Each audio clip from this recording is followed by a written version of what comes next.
Hi friends, நம்மளோட Mahanadi serial இன்னைக்கு episode ரொம்பவே சூப்பராக இருந்துச்சு, நல்லாவும் இருந்துச்சு. ரசிகர்கள் எதிர்பார்க்குற வகையில் அவ்வளோ பியூட்டிஃபுல்லாக அழகாக வந்து இன்னைக்கு ட்ராக் வந்து எடுத்திருந்தாங்க. காவேரியோட பேச்சு இன்னைக்கு ஒரு திருப்தி அளிச்சுது அப்படின்னு சொல்லணும். அவ்வளோ சூப்பராக இருந்துச்சு. அங்கே வீட்டில் இருக்க முடியாமல் வெண்ணிலா வந்து ராகினியை தொல்லை பண்ணி மறுபடியும் ஸ்டேஷனுக்கே கூட்டிகிட்டு வராங்க.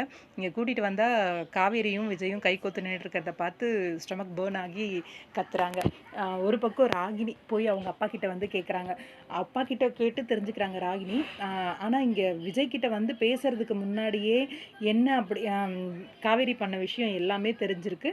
வந்து காவேரி கிட்ட வந்து பேசுகிறாங்க. அந்த கண்டினியூட்டி இல்லாத மாதிரியே இருக்குது. என்ன நடந்துச்சுன்னு கேட்காமையே காவேரி வந்து வீடியோ ரெக்கார்ட் பண்ணது எப்படி வெண்ணிலாவுக்கு தெரிஞ்சுது அப்படின்னு தெரியல. ராகினிக்கே இங்கே வந்ததுக்கப்புறம் தான், அதுவும் அவங்க அப்பா சொன்னதுக்கப்புறம் தான் தெரியுது. இன்னொரு பக்கம் என்னை ஏமாத்திட்டல்ல, ஃப்ராடு வேலை பண்ணிட்டல்ல அப்படி இப்படின்னு ஏதோ பேசுகிறாங்க. காவேரி நான் பண்ணது ஃப்ராடு வேலை இல்லை, நீ பண்ணது தான் அப்படிங்கிற மாதிரி ரொம்பவே தெளிவாக விளக்கமாக அந்த விளக்கத்தை கொடுத்தாங்க. இன்னொரு பக்கம் விஜய் காவேரியை அப்படி சொன்ன உடனே கோவம் வந்துடுது. காவேரியை விட்டு கொடுக்காம கோவப்படுறாரு. ஆனால் நீங்கள் இருங்க நான் பேசிக்கிறேன் அப்படின்னு சொல்லி காவேரி புட்டு வச்சாங்க. நம்மளை நேசிக்கிற ஒருத்தர் வந்து ஜெயிலுக்கு அனுப்புகிற அளவுக்கு கீழ்த்தரமாக இவ்வளோ கேவலமாக வந்து நீ இருக்க, ஜெயிலுக்கே போனாலும் பரவாயில்ல, அவர் ஆனால் சந்தோஷமாக இருக்கக்கூடாது, என்னோட சேர்ந்துடக்கூடாது அப்படின்னு நீ யோசிக்கிற அப்படின்னா உங்ககிட்ட விட்டுட்டு நான் சும்மா இருக்க மாட்டேன் இதுக்கு மேலே. அதனால தான் உன்னை வச்சே அவரை வெளியில் கொண்டு வரணும் பிளான் பண்ணி வீடியோ எடுத்தேன். இதில் என்ன தப்பு இருக்குது? உனக்கு கிடைக்காதவர் வேறு யாருக்கும் கிடைக்கக்கூடாதுன்னு நீ பிளான் பண்ணும்போது நான் பண்ணதில் தப்பு இல்லை அப்படிங்கிற மாதிரி காவேரியோட விளக்கம் ரொம்பவே நல்லா இருந்துச்சு, தெளிவாகவும். இது வரைக்கும் விஜய்க்கு உன் மேலே வந்து ஒரு கில்ட் இருந்துச்சு, என்னடா இந்த பொண்ணோட வாழ்க்கை நம்மளால் வந்து ப்ராப்ளம் ஆயிடுச்சு அப்படின்ற ஒரு கில்ட்டோடு இருந்தார். அதனால தான் இது வரைக்கும் உங்ககிட்ட சாஃப்ட் கார்னராக பேசிகிட்டு இருந்தார். ஆனால் உன்னோட செயலே வந்து அவர்கிட்ட இருந்த அந்த கில்ட் வந்து போயிடுச்சு. இதுக்கு மேலே நீயே அதை வந்து கெடுத்துக்கிட்ட.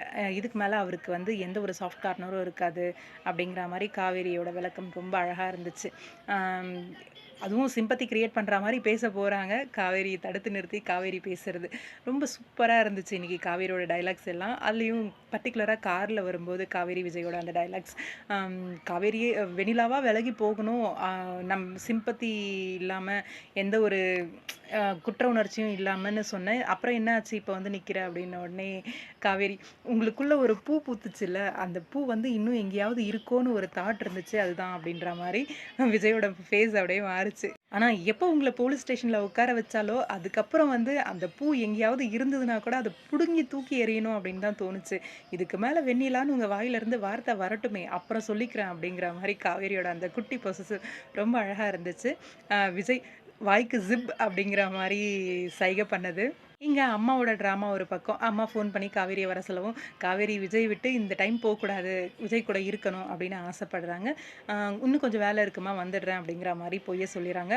காவேரி பொய் சொல்கிறா அப்படின்றதையும் அவங்களுக்கு புரியுது ஓரளவுக்கு. டிவியை பார்த்து தெரிஞ்சுக்கணும் அப்படின்னு நினைக்கிறாங்க யமுனா. வேணாம் அதெல்லாம், அவள் நாளைக்கு வரட்டும், நான் விவாகரத்தை வாங்கிடுறேன்ன உடனே இங்கே நிவினுக்கு கோவம் வருது. அவள் வாழ்க்கையை கெடுக்கிறதே வேலையாக வச்சுருக்கீங்களான்ற மாதிரி யமுனா ரொம்ப நல்லவ மாதிரி உள்ளே கூட்டிகிட்டு போய் நிவினை பற்றி கேரக்டர் தப்பாக பேசுகிறாங்க. பலார்னு ஒரு அறை விழுந்துச்சு. நிவின் செஞ்ச ஒரு நல்ல காரியம் அப்படின்னு சொல்லலாம். அந்த அறை இதுக்கு மேலேயும் பேசுவியா அப்படிங்கிற மாதிரி தான். ஆனால் கண்டிப்பாக யமுனா ஸ்டாப் ஆக மாட்டாங்க, பேசிகிட்டே தான் இருப்பாங்க. இதில் கங்கா ஒரு பக்கம் வெளியில் வந்த உடனே பார்த்தியா டென்ஷனாக ஆரம்பிச்சிட்டா, போங்க போய் எல்லாம் அழுவுங்க அப்படிங்கிற மாதிரி அத்தை. ரீசெண்டான டேஸில் கங்கா அக்காவை ரொம்பவே குடும்பத்தை எப்படி சொல்கிறது, ரொம்ப ஃபீல் பண்ணுற மாதிரி, கவலைப்படுற மாதிரி அப்படி காமிச்சிட்டு இருக்காங்க. பார்க்கலாம், வெயிட் பண்ணி என்ன நடக்குது அப்படின்னு சொல்லி. உங்களோட கருத்துக்கள் என்ன அப்படின்னு கமெண்ட் பாக்ஸில் சொல்லுங்கள்.